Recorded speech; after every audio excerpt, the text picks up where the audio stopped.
अयोध्या में संपत्ति विवाद को लेकर काफी देर तक हाई वोल्टेज ड्रामा देखने को मिला, जहां एसडीएम सदर ज्योति सिंह पर एक विधवा महिला को उसके मासूम बच्चियों के साथ घर से बाहर निकालने का आरोप लगा है।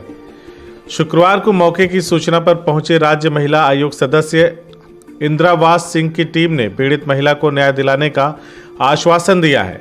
मामला अयोध्या जनपद के विवेकानंदपुरम कॉलोनी का है, जहां एक विधवा महिला और उसके 2 मासूम बच्चियों को रात के समय बिना पूर्व सूचना के घर से बाहर निकाल दिया गया।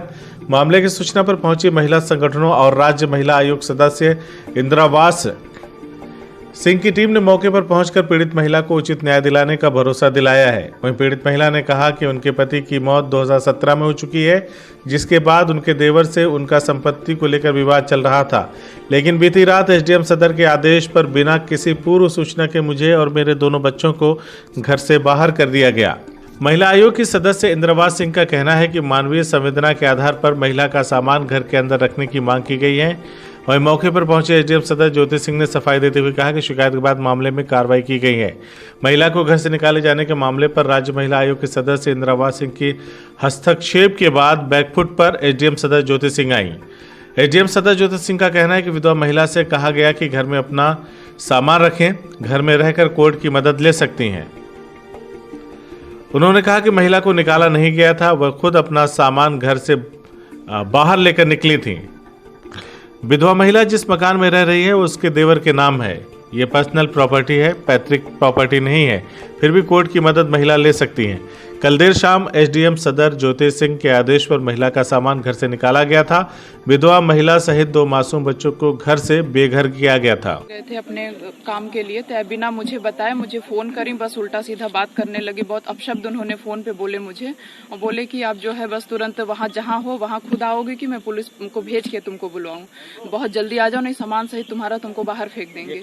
जी, एसडीएम साहिबा ने कहा। मैंने कहा मैम, यहाँ आने के बाद एसडीएम साहिबा ज्योति सिंह, मैंने उनको कहा कि मैम आप पहले मेरी बात सुन लीजिए, मेरी पक्ष सुन लीजिए, फिर उसके बाद आप कोई बात बोले। कहा नहीं, तुम जो करती हो मुझे सब पता है, तुम बहुत अनलीगल काम कर, उल्टा सीधा मतलब बहुत अभद्र चरित्र पे बिल्कुल उंगली उठा के बहुत गलत तरीके से उन्होंने बात करी है, बिना मेरी कोई बात सुने। मैंने कहा कोई पेपर कहीं, जब मैं खुद आई हूँ तो पेपर की क्या जरूरत है, किसी प्रशासनिक ऑर्डर की नहीं। मैं खुद और पूरे पुलिस कांस्टेबल के साथ, फोर्स के साथ आई हुई थी। 10 से 15 जो है पूरा लेडीज भी थी और जो जेंट्स भी थे को सुने हुए। हकीकत क्या है? मकान सामूहिक बना है, पिताजी थे, पिताजी का 50% लगा है, 50% सामूहिक बना है। जी, वो वहाँ की बात। यहाँ मुझे निकालने की बात हो रही है। सिक्योरिटी की चाहिए और सामान से जिस तरीके से मुझे बाहर किया गया, बस उसका न्याय चाहिए। बाकी जो भी होगा हम कोर्ट से मतलब हक अपना मांगेंगे। जी, 14 साल मुझको यहाँ रहते हो गए। एक्चुअली इन्होंने ऐसे किया बिना किसी पूर्व सूचना के, बिना किसी नोटिस के। मामला तो मेरे संज्ञान में जो आया है बहुत ही गलत है, क्योंकि एक महिला को और शाम को 6 बजे 5 बजे के बाद अगर घर से 2 बच्चियों सहित उसको दखल किया जाता है, निकाला जाता है, और उसके पूरे सामान के साथ बिना किसी ऑर्डर के, बिना किसी प्रमाण के, तो ये बहुत गलत है। और ये एक प्रशासनिक अधिकारी मौके पे आते अगर मौके पर यहाँ सदर एसडीएम अयोध्या ज्योति सिंह अगर ऐसा काम करती हैं तो ये बिल्कुल गलत है, और इस पर मैं मानती हूँ कि उनके खिलाफ भी कार्रवाई होनी चाहिए, क्योंकि ये 2 बच्चियाँ, मासूम बच्चियाँ और उसकी माँ को, और जबकि इनके पति शायद 2017 में खत्म हो गए हैं शिप्रा शुक्ला के, तो ये बहुत गलत बात है। हम लोग कहीं ऐसे मामले को संज्ञान में आता है तो उसके लिए समाज के लोग या पास पड़ोस के लोग बिल्कुल अलाउ नहीं करेंगे कि हाँ ऐसा किसी के साथ हो। एक दूसरे के प्रति सबकी सहानुभूति होनी चाहिए, और हो भी रही है। शिप्रा शुक्ला को किसने बाहर किया है? अब एसडीएम सदर ने आकर के शायद ये पुलिस फोर्स के साथ और बिना किसी आदेश के, बिना किसी उसके तत्काल ऐसा कार्रवाई होना, भाई बिना कोई प्रमाण के जांच पड़ताल कोई हुआ होता, कहीं कुछ बात आता, कोर्ट इसको उनको अलाउ करती तो वो कुछ कर सकती थी, लेकिन ऐसे तत्काल कैसे इनका खुद का घर है या किराए पे? इनका खुद का घर है, इनके ससुर का बनवाया हुआ घर है। ये लगातार 14-15 साल से इस मकान में बच्चियों के साथ रह रही हैं। उसमें देखिए ये परिवार की तरफ से जो हस्बैंड वाइफ हैं कई बार थानों पे आए और उसके बाद 2-3 बार मेरी तहसील पे भी आए और एक जगह मतलब ये हुआ कि इनको प्रॉब्लम हो रही है, हमारी प्रॉपर्टी है, सारे डॉक्यूमेंट्स दिखाए, बैंक के लोन भी दिखाए कि हमारी प्रॉपर्टी है, बट उनकी कोई भाभी हैं जो उन्हें परेशान कर रही हैं।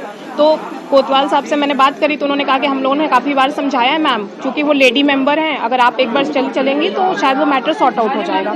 तो हम लोग आए और वहाँ पे मौके पे उनको समझाया और उन्होंने मान लिया। ठीक है, मानने के बाद उन्होंने सामान खुद ही निकाल लिया। ठीक है, किसी ने कोई फोर्स यूज़ नहीं किया, चूँकि मैटर सॉर्ट आउट करना था। और देखिए जहाँ भी लॉ एंड ऑर्डर का इशू होता है हम लोग को बुलाया जाता है, हम लोग जाते ही हैं। अब ऐसी सिचुएशन में मतलब इस तरह का ब्लेम लगाना बहुत ही दुखद है। और दूसरा ये कि भाई अब उसके बाद इनका सारा सामान लद गया था, पुश्तैनी घर में जाने को तैयार थे, पर कोई वकील साहब ने आके ट्रक से सामान उतरवा दिया और बोला कि हम आपको रखवा देंगे वापस से। तो तभी से ये लोग यहाँ पे बाहर हैं और उसी वजह से ये सारा डिस्प्ले कर रहे हैं, सोशल मीडिया पे डाल रहे हैं, जिसके जरिए ही मुझे पता चला था। बाकी प्रशासन को लॉ एंड ऑर्डर के अलावा किसी चीज़ से कोई लेना देना नहीं है। और बाकी प्रॉपर्टी है, अगर ये मतलब कोर्ट में जाना चाहती हैं, क्लेम करना चाहती हैं, बंटवारा फाइल करना चाहती हैं, बिल्कुल कर सकते हैं। या जो कुछ भी इनकी हेल्प करना चाहते हैं वो बिल्कुल भी सही है। मतलब दोनों ही, चूंकि पारिवारिक विवाद है और अननेसेसरी एक्सकेलेट हो रहा है। ये लोग 2 भाइयों का विवाद है जिसमें इन्होंने हेल्प मांगी, जिसकी वजह से पुलिस ने इंटरफेयर किया। अदरवाइज ये मामला हमें कभी पता नहीं चलता। जैसे बहुत सारे संगठन, बहुत सारे पड़ोसी, बहुत सारे लोग इसमें इन्वॉल्व हो गए हैं, तो ये सब लोग मिल के बैठ के इस मामले को आराम से सुलझा सकते हैं। लाइव इंडिया न्यूज की सभी खबरों को देखने के लिए लाल रंग की बटन को दबाकर चैनल को सब्सक्राइब जरूर करें, घंटी जरूर दबाएं ताकि हमारी सभी खबरों के नोटिफिकेशन आप तक पहुंचते रहें।